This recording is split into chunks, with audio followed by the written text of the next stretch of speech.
Section 1. You will hear a man telephone a travel company to book a holiday.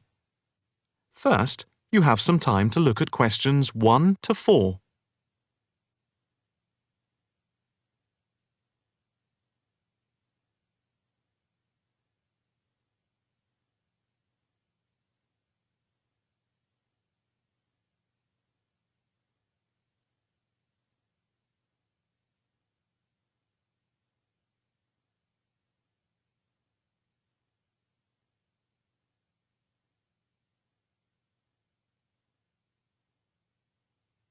You will see that there is an example which has been done for you.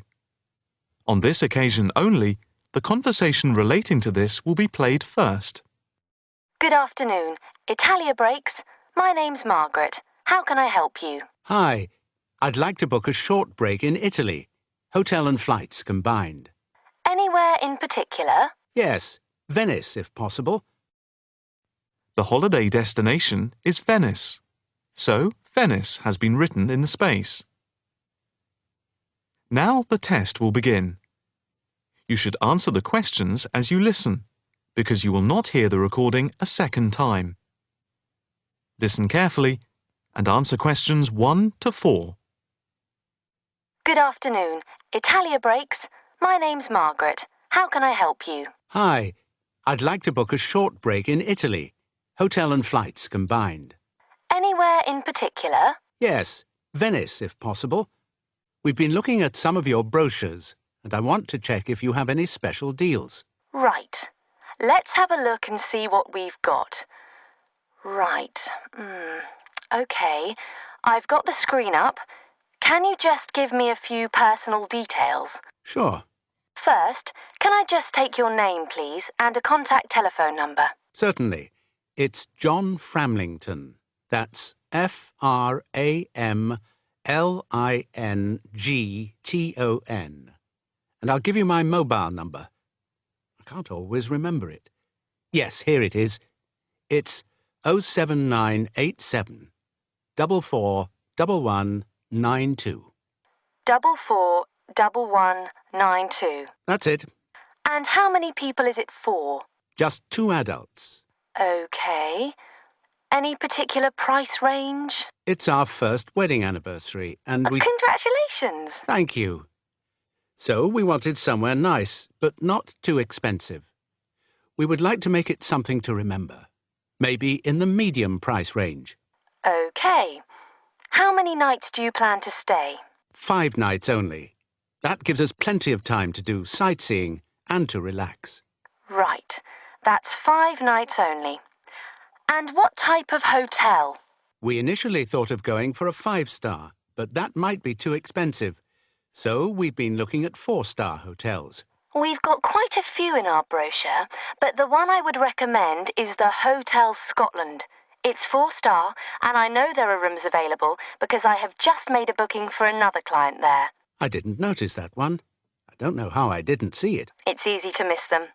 I've also stayed there myself, as we sometimes have to go and check out the hotels. And of all the ones I visited, this was my favourite. Oh, right.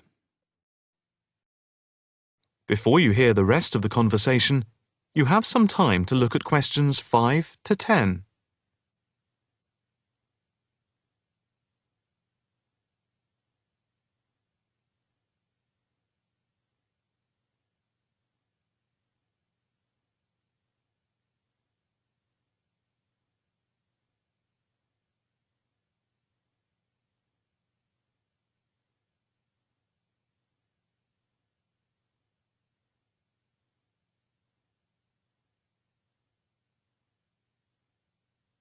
Now listen and answer questions 5 to 10. What's the hotel like? It has a courtyard for breakfast. It's got 50 rooms. It's just been renovated, and so it's very stylish. Is it in the brochure? It's on page 63. Ah, yes. I can see it's right next to the railway station. But what appeals to me most of all is that the hotel's very convenient for all the water buses. And the idea of having a terrace with the room I really find very appealing. These are big pluses. It's probably the most central hotel we have. You might think it would be a bit noisy as it's in the main commuter area and a place where tourists go. But from experience, I can assure you the hotel is very quiet. Most of the rooms are facing away from the main thoroughfare. Can you tell me when you'd like to leave? The 17th of March. Coming back on the 22nd. OK. I'll just check again if there are places available. 2 adults sharing. Hotel Scotland. Yes, that's gone through. OK. And how much is the break, including flights? There's a special rate at the moment because it's off-season. For 5 nights, let's see, it's £716 for a double room and flights. That includes airport taxes, but not insurance. Each? No, for 2 adults sharing. That doesn't sound too bad at all. What reductions do you have at the moment? Well, if you make the booking before the 17th of February, you get a further 15% reduction, subject to availability. That's a big saving. Yes, it makes the price very reasonable indeed. Do you need travel insurance? Yes, I suppose we better had. For 7-day cover for both of you, it's £17.88. OK. Do you want to book today? I think we should, but can I just check with my wife? Can you hold the booking for me? I can hold it until 1 p.m. OK, that's fine. I'll get back to you immediately. I'll just give you a reference for the reservation. OK. It's FAPSJM15. Thanks. I'll get back to you as soon as I can, and definitely before 1 p.m. This is too good an offer to miss. That is the end of Section 1. You now have half a minute to check your answers.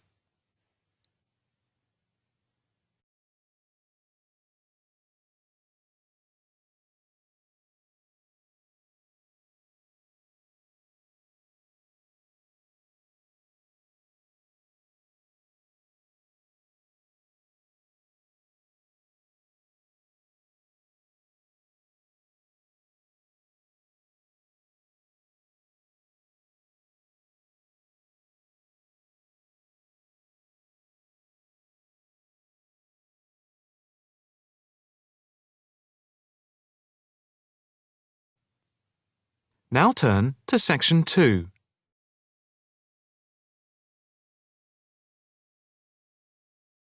Section 2. You will hear a talk by a counsellor on plans for the development of an old industrial site. First, you have some time to look at questions 11 to 13.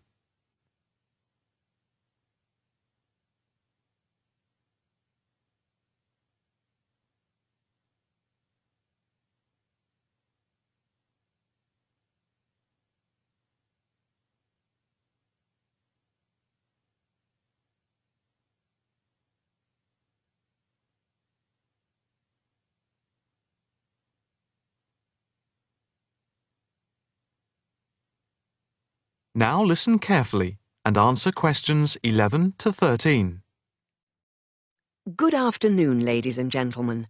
My name is Councillor Norma Boyd, and welcome to this exhibition about the development of the old paper mill factory and gasworks site, which has been lying unused for more than a decade. There has been pressure on the council to use the land to build a training centre and a small business park. However, we have been encouraged by local people to create an open area for the benefit of the community, providing much-needed space for recreation. And I now have pleasure in announcing that the plans for the creation of a park, to be called Park Royal, and for flats, have now been approved. I'm also pleased to announce that we have secured sponsorship from local organisations. More detailed plans of the developments are available from the council website, details of which are in your pack. In the meantime, I'd just like to take you through the plan here on the screen.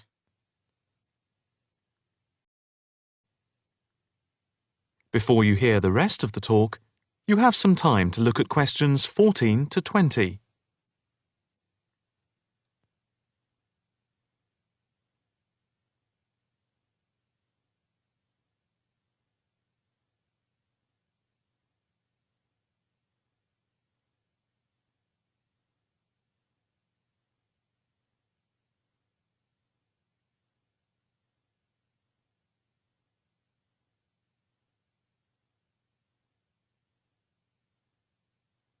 Now listen carefully and answer questions 14 to 20. If we start here at the bottom, you can see Parkside Street, where the main entrance to the park is. On the left of the entrance, in the bottom left-hand corner of the plan, there will be a block of 40 studio flats. On the other side of the entrance, there will be some workshops for local businesses. There will also be another entrance here, on the top right, which leads into Pear Street. Here, in the centre of the park, we will have an ornamental lake with paths radiating north, south, east and west to the different areas of the park. In the top right-hand corner, just by the Pear Street entrance, there will be a large sports area with 2 football pitches and 4 tennis and volleyball courts. Just here, beside the pitches, on the same side of the path, will be an outdoor swimming pool. Now, in the top left-hand corner, a walled flower garden is planned with a rockery and a water feature with walkways, seats and lots of shady areas for the summer. Next to this, a sculpture garden is also planned. Now, let's see.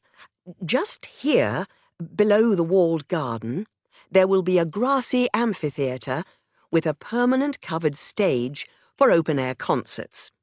We hope that local schools and colleges will use this theatre to showcase student work. In the bottom left-hand corner of the plan, you can see that above the block of flats there will be a play area for children, and directly to the right of this, just near the main entrance, there will be a wild area. More trees will be planted here, and in the middle will be built an educational centre for use by local schools to encourage children to take care of the wildlife and look after the trees and plants. And finally, in the bottom right-hand corner of the park will be a cafe, opening on to Pear Street. And now for questions. If anyone would like to ask anything, I and my colleagues are only too happy to oblige. Yes, the lady in the front row, if I could have your... That is the end of section 2. You now have half a minute to check your answers.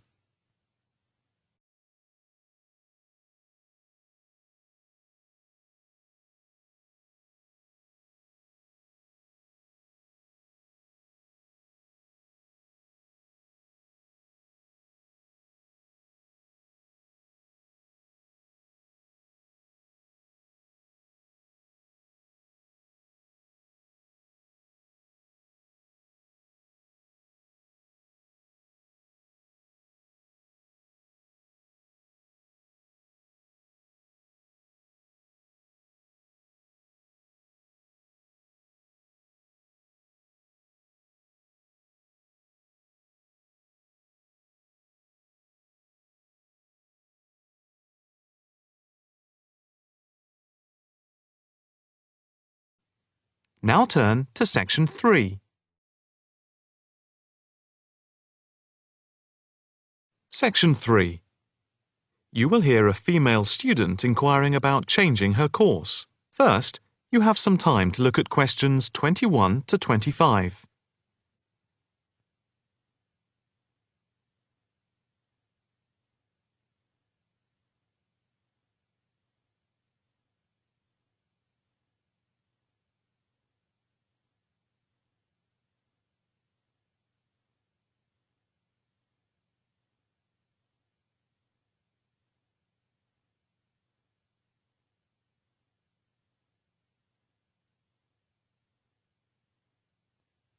Now listen carefully and answer questions 21 to 25.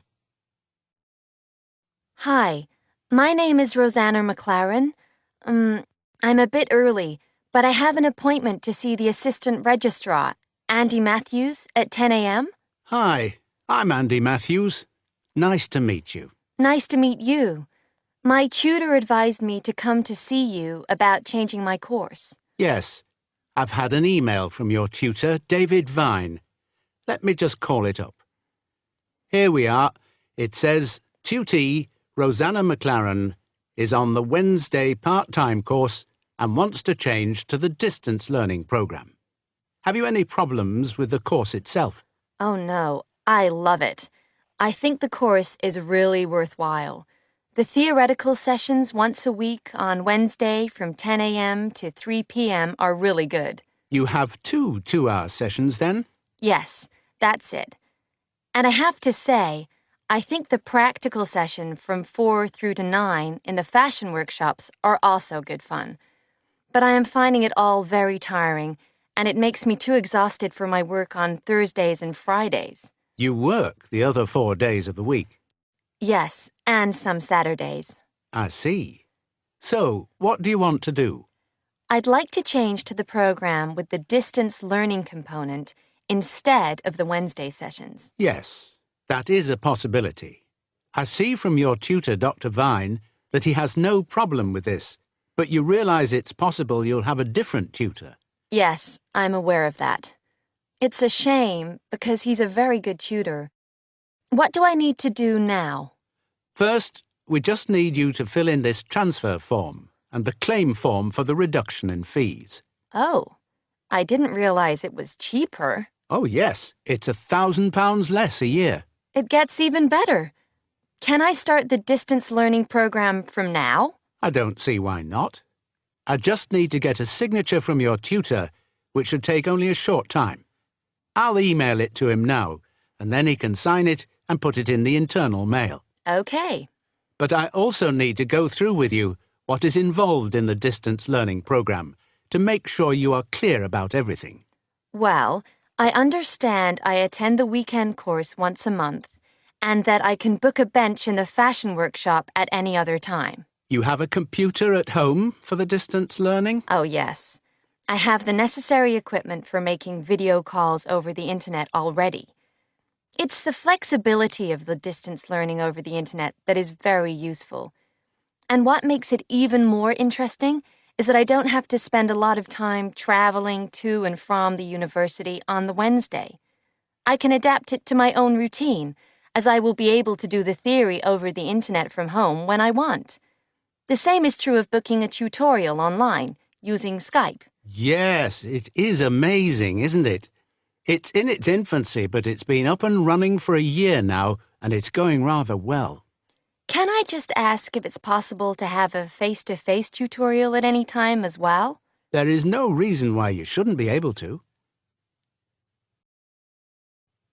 Before you hear the rest of the conversation, you have some time to look at questions 26 to 30.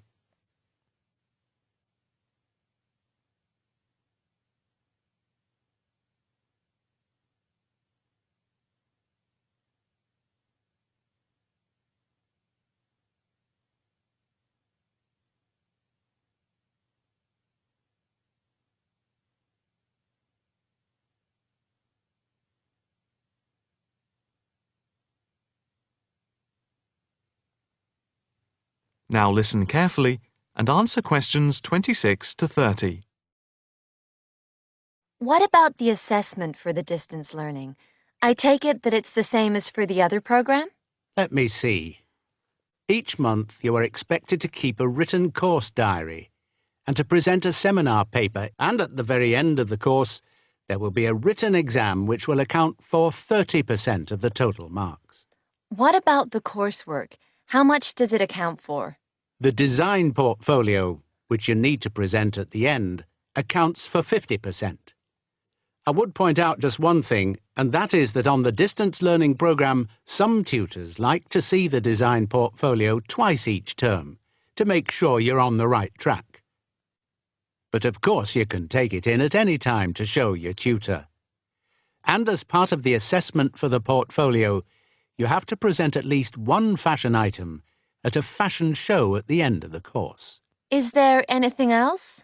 No, that's it. Thank you for all your help. No problem. Hope it all works out well for you now. That is the end of section 3. You now have half a minute to check your answers.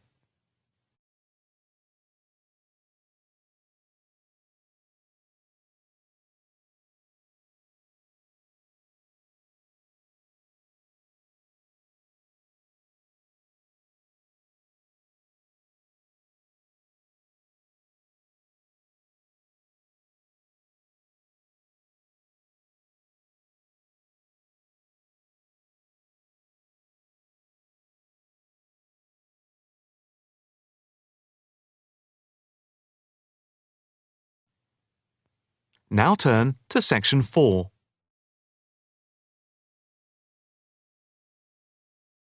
Section 4. You will hear a talk on the effect of architecture on people's mood. First, you have some time to look at questions 31 to 40.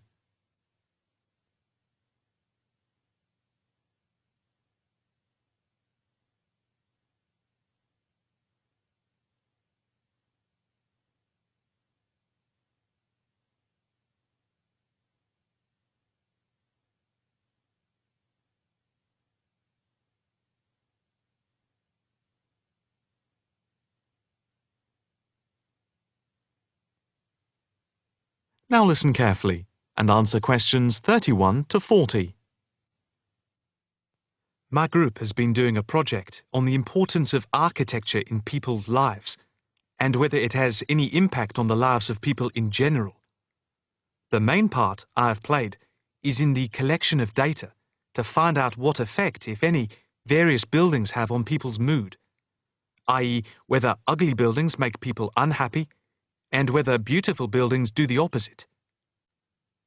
We had originally thought of starting measuring people's reactions by using a questionnaire with about 40 questions, which we were going to hand out to people, including students at the university. But we were worried that doing the questionnaire would be too time-consuming for people to fill in, so we gave up the idea.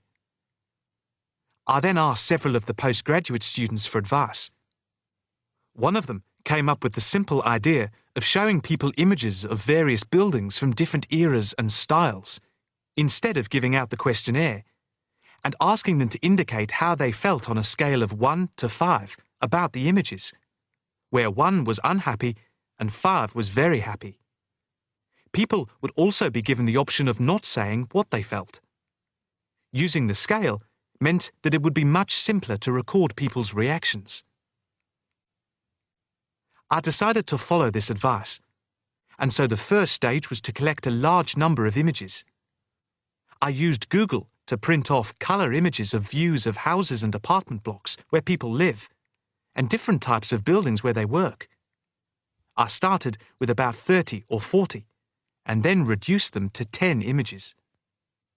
Media resources in the Amory building at the Judd Street branch of the university helped me produce the final images. I had them blown up to A4 size, and we used colour rather than black and white to make the detail on the images clearer.